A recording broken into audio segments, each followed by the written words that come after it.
Principal, Monsieur le député de Marie-Victorin. Merci, Monsieur le Président. Alors, depuis mardi, on a tenté de connaître la redevance prioritaire que les Québécois ont obtenue lorsque le gouvernement a cédé nos droits sur le pétrole d'Anticosti. Pas de réponse. On a essayé de savoir comment la transaction s'était déroulée. Pas de réponse. Là, on va essayer de savoir si le dossier intéresse le ministre. Vous saviez peut-être pas, Monsieur le Président, mais la loi sur les mines permet au ministre de demander à une entreprise qui découvre du pétrole de lui fournir une évaluation économique du gisement. C'est l'article 176 de la loi qui dit, bon, le titulaire du permis doit aviser par écrit le ministre dès qu'il découvre du pétrole. Et là, je cite, « Dans les 3 mois de cette découverte, les titulaires du permis doivent, sur demande du ministre, lui transmettre une évaluation économique du gisement. » Question fort simple, Monsieur le Président. Est-ce que le ministre des Ressources naturelles a demandé à Petrolia de lui fournir une évaluation économique du gisement sur le pétrole d'Anticosti, comme le prévoit la loi sur les mines? Monsieur le ministre des Ressources naturelles. Monsieur le Président, évidemment, je vais demander l'information, qu'est-ce qui avait été demandé au moment où que Petrolia avait présenté son cas. Mais, Monsieur le Président, pour le bénéfice des deux côtés de la Chambre qui n'étaient pas là lorsqu'on a eu un débat de fin de séance à 6 heures l'autre soir, où qui parlait du trésor de l'île d'Anticosti, ou qui disait qu'il y avait 30 milliards de barils commerciaux, je voudrais peut-être juste un peu de rectifier les faits.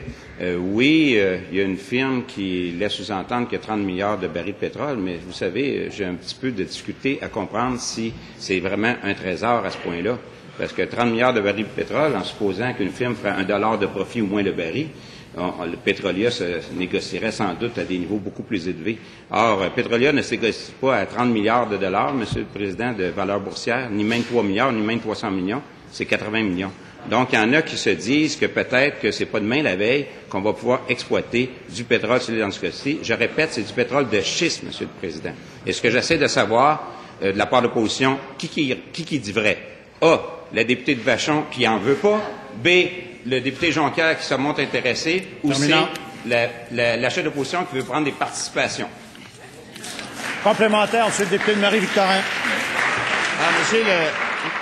Monsieur le Président, alors le ministre est en train de nous dire que le gouvernement a cédé 35 permis sur plus de 6 300 km² sur un potentiel de 30 milliards de barils de pétrole, puis ils ont fait ça sans aucune connaissance, ils ont fait ça, ils ont cédé nos droits, Monsieur le Président, sans même s'interroger sur la valeur, en présumant que ça valait rien. Monsieur le Président, la question était pourtant claire, là. Est-ce qu'il a fait une demande d'évaluation économique du gisement? Puis s'il ne l'a pas fait, est-ce qu'il va le faire? Monsieur le ministre des Ressources naturelles. Monsieur le Président, évidemment, je vais vérifier qu'est-ce qui avait été demandé à ce moment-là, mais je répète, dans le dossier de l'île d'Anticosti, on parle vraiment de pétrole de schiste. Donc, à quelque part, il faut vraiment voir qu'est-ce qu'il y en est. À l'époque, lorsqu'Hydro-Québec a vendu, les estimés n'étaient pas connus comme ceux qui étaient dévoilés il y a 2 mois. Et qui plus est, le titre de Petrolia se transige plus bas qu'avant qui dévoile le soi-disant 30 milliards de potentiel. Donc, moi, j'ai un peu de doute, mais je répète la question de l'opposition. Quelle est la position du Parti québécois en matière de pétrole de schiste, gaz de schiste? Est-ce que c'est la position du député de Vachon, qu'elle a dit, on n'a pas besoin de ça? Le député de Jonquière qui a dit à la suggestion de M. Bouchard de prendre des participations un peu? Ou bien la chef d'opposition qui va être... Merci beaucoup. Cela met fin à la période de questions et de réponses orales.